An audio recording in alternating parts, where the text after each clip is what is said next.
Do you ever feel overwhelmed when you hear terms like stocks, funds, trades, crypto, and investments? Do you ever get that feeling that everyone else is on a secret and building wealth while you are left behind? If that sounds familiar, you're definitely in the right place. Because the single biggest reason many beginners feel this way is simple: they're not investing. But let's change that today. You don't need a finance degree to get started. In fact, the most important thing is just getting started. Hi everyone, this is Anusha. Welcome back to the Wise Elephant Finance channel. Just like elephants are known for their wisdom and long memories, crucial for successful long-term investing, we are here to help you build a strong and resilient future. Today, we are tackling a crucial topic for anyone looking to build a secure financial journey: investing for beginners. The best time to invest in the market is yesterday, and the second best time is now. So, without further ado, let's dive in. We are dividing this video into 5 parts. Part 1: Why invest and what to invest in. Part 2: Where to invest and how much to invest. Part 3: How to choose the right investments and navigate taxes and other factors. Part 4: Live demo of me buying an ETF. Part 5: What we invest in and what we don't. Now, before we dive into the exciting world of investment options, it's crucial to lay a solid financial foundation. Remember these 2 key things. First, pay off high interest rate debt. This is often the biggest drain on your finances. Tackle credit card debt and any other high interest loans first. Build an emergency fund. Aim for 3 to 6 months of living expenses in an easily accessible savings account. This prevents you from having to sell investments during unexpected financial hardship. Getting these in order first will put you in a much stronger position to invest effectively. Now let's get into those parts again. Part 1: Why invest and what to invest in. So why bother investing at all? Well, consider inflation. The money you have today will buy less tomorrow. If you keep your funds stagnant, their value slowly erodes. Even savings accounts often offer interest rates that do not keep pace with inflation. Investing provides the potential for your money to grow at a rate that outpaces the inflation, helping you achieve your long-term financial goals. It's about making your money work for you. In essence, while earning money is important, investing is how you make it multiply. For example, when I first came to the US in 2011, a Chipotle bowl cost around $7. Now in 2025, the same bowl costs about $11. That shows how your money loses value if it doesn't grow. If you had just kept that $7, it wouldn't buy your whole bowl anymore. Investing aims to grow your money so it can keep its buying power and help you afford things you want or need in the future, like groceries, a house, or a car, which also get more expensive over time. It helps you keep your purchasing power, so there is literally no other way. Now that we are on the same page on the why part, let's explore some common ways you can invest your money. Stocks or equities. Stocks represent ownership in companies. Think of buying a tiny piece of your favorite company like Apple or Google. If the company does well, the value of your piece can go up, but if the company struggles, its value can also go down. Stocks offer potential for high growth but also comes with higher risk. Remember that individual companies can fail, so diversification is key, and that is why it's smart to own small pieces of many companies and not just one through index funds or exchange traded funds, which are also referred to as ETFs. Bonds or fixed income. Bonds are essentially loans to governments or corporations. Imagine lending your money to a government or a big company. They pay you back with interest over time. Bonds are generally considered less risky than stocks. They tend to offer more stable but potentially lower returns. Index funds or ETFs. These are like prepackaged baskets of stocks or bonds that track a specific market index like the S&P 500, which represents the 500 largest US companies. They offer instant diversification and also lower fees. ETFs or exchange traded funds are similar to index funds, but you can buy and sell them easily just like individual stocks. Real estate. This includes buying lands or properties, residential or commercial, directly or via a real estate investment trust called REITs. REITs allow you to invest in real estate, be it residential, commercial, or even industrial real estate without direct ownership. They often generate income from rents and can appreciate in value. They are easier to buy and sell than a whole property. Cryptocurrencies. Digital currencies with high growth potential but also very high risk and volatility. Understand the technology and risks involved before investing and consider this for a smaller portion of your portfolio, if at all, once you have a solid foundation. And remember, crypto is part investment and part speculation. Gold. Gold is one of the oldest and trusted investment option, often seen as a safe haven asset during economic uncertainty and a hedge against inflation. It doesn't typically produce income but can hold its value and can protect your other investments. We often think of gold in form of coins, bars or jewelry, which costs more money for storage and transportation. Gold can be easily bought and sold also as ETFs instead. Now let's go ahead and compare these assets. Generally, the chance for higher returns comes with higher risk. Stocks have higher potential returns but also higher risk, while bonds are usually less risky but have lower potential returns. Liquidity means how easily you can turn your investment back into cash. Stocks and ETFs are generally very liquid. Real estate, even through REITs, is less so. Growth potential. This is how your investment could potentially increase in value over time. Stocks generally have higher growth potential than bonds or gold. Remember, there is no one best investment. The right mix for you depends on your goals, how comfortable you are with the risk, and when you might need the money. Diversification, spreading your risk. A fundamental principle in investing is diversification. Don't put all your eggs in one basket. Spread your investments across different asset classes to help reduce risk. If one area underperforms, the impact on your overall portfolio is lessened. Part 2. Where to invest and how much to invest. You will typically hold these investments within different types of accounts like a standard taxable brokerage account or tax advantaged retirement accounts like a 401k through your work or an individual retirement account IRA that you can open yourself. Choose a reputable brokerage firm to open your investment account. Look at platforms like Vanguard, Fidelity, Schwab, known for their low fees and also wide options. Defining your goals and risk tolerance. Before you even think about where and how much to put your money in investing, you need to define your financial goals. What are you saving and investing for? Is it retirement, or a down payment on a house, or education?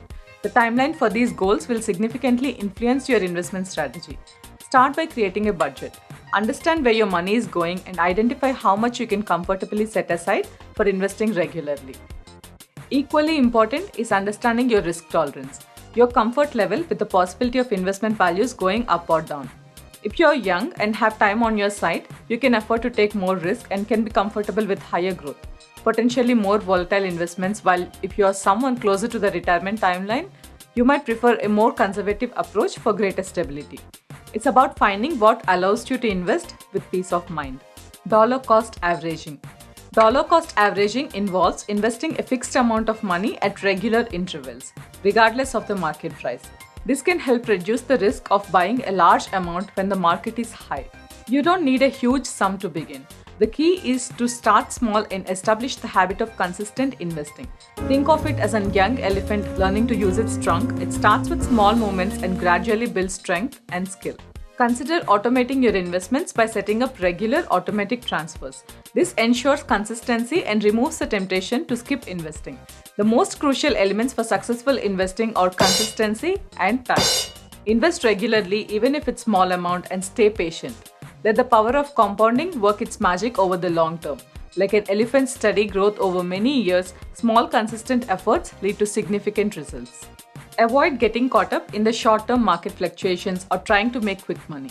Don't let fear during market downturns or greed during rallies dictate your decisions. Stick to your investment plan.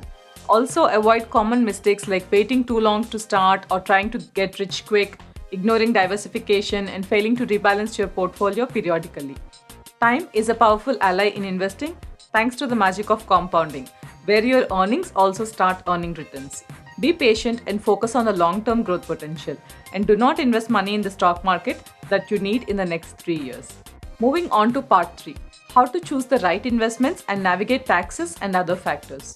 When choosing funds and ETFs, pay attention to their expense ratios or fees, portfolio composition, and historical performance. Though past performance doesn't guarantee future results, it's a good guiding metric. Actively managed funds have higher expense ratios than passively managed funds. There are good funds with much less than 0.5% expense ratios. For example, one of the S&P 500 ETF, VOO from Vanguard, charges 0.03% as expense ratio. That means for every $10,000 invested in this ETF, Vanguard charges just $3 per year for managing it, which is an excellent deal. Also, it can be a hit or miss to choose the right stock. For example, if you can go back in time 30 years to 1995 and invest $10,000 of your hard-earned money in Enron, you would have ended up with less than $100 by 2001. If you invested the same $10,000 into Amazon in 2001, you would have about $5.5 million today. So it is next to impossible to pick the individual stocks that consistently outperform the market during different time periods. Hence, I strongly recommend you to choose ETFs instead for growth and balance. Also, be aware of the tax implications of your investments. Capital gains tax. Short-term gains are usually taxed at your ordinary income rate, while long-term gains often have lower rates. Dividends tax. Qualified dividends are more favorable for investors because they are taxed at the lower long-term capital gains rate. Ordinary dividends, also known as non-qualified dividends, are taxed at a higher ordinary income tax rate. Tax advantaged accounts.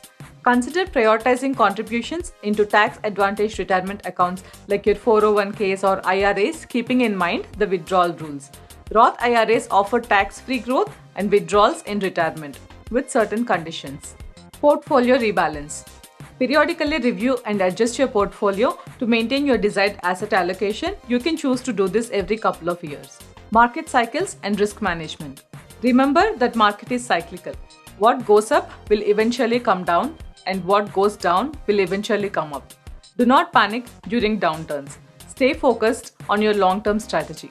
Often, the biggest losses occur when investors try to time the market by selling low and buying high. Time in the market is way more important than timing the market. Even the best investors cannot consistently predict the market, and that's okay. You don't need to be perfect, just consistent. Understand that all investments carry some level of risk.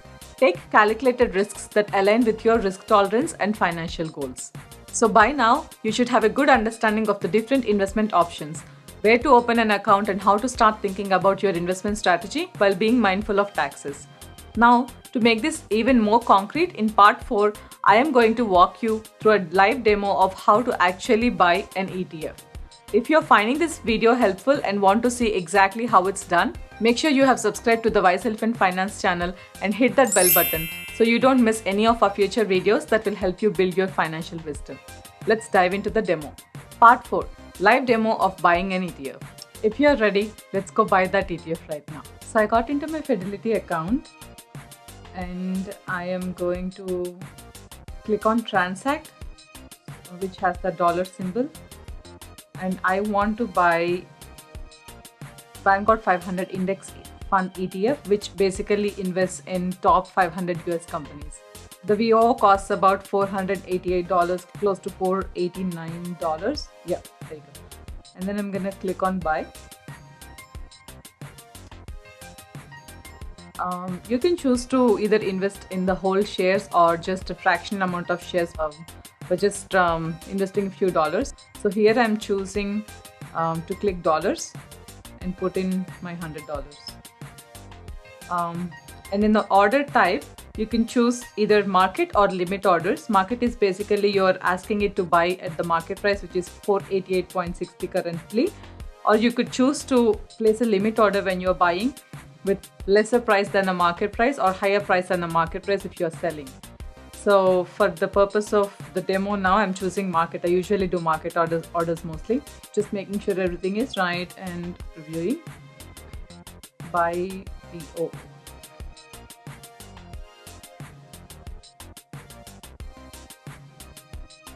So the order is executed. Congratulations, you just completed a $100 purchase of VO ETF. So it's that simple. If you haven't invested at all in your life, it's time that you just start investing now. Part 5. What we invest in and what we don't. At Wise Elephant, we believe that the best way to go is to build businesses and make them valuable. That's how you create lasting wealth. But we also know that not everyone can start a business today, and that's okay. You can still be part of that value creation by investing in companies that already have really good products or services. That's why we invest in things like S&P 500 ETF, S&P 500 Growth ETF, Large Cap Growth ETF, a Technology Sector ETF, Direct Real Estate, Gold, and leading cryptocurrencies, especially Bitcoin and Ethereum. It's a way for you to be an owner and share in the success of these businesses. We do not invest in bonds, meme stocks, penny stocks, NFTs, or most other cryptos. Again, personal finance is personal. Your investments should be unique to meet your financial goals and family needs, and it could look different than others' investments. And that's okay. Investing is a journey, and like any journey, it starts with first step. You have the ability to learn and build a brighter financial future. Embrace the process, be patient, and stay informed. Remember, in the long run, the risk of not investing at all can be greater than the risks involved in a well thought out investment strategy. What are your biggest questions about getting started with investing? Share your thoughts and experiences in the comments below. If you found this video helpful and want to build more financial wisdom with us, remember, a wise elephant always learns and grows. Subscribe to Wise Elephant Finance channel for more insights. Let's grow financially wise together.